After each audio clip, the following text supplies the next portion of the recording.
In this video, we will talk about how to fix taskbar icons missing on Windows 11. Method 1. Restart Windows Explorer. Press and hold Ctrl, Shift, and Escape key on your keyboard to open Task Manager. Click in Search, type Windows Explorer. Right-click on Windows Explorer and select Restart. Check whether the icons have reappeared. Method 2.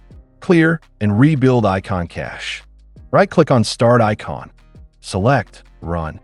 Type %localaptita% command. Click OK.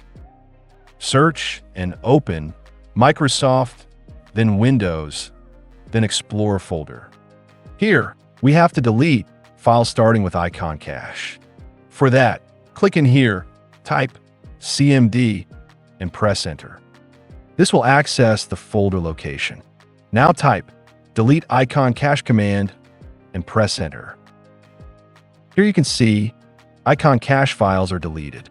Now simply click on Windows icon and restart your PC.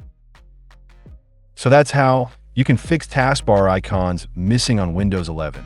If you find this video helpful, then leave a like and drop your feedback in the comments. See you in the next video.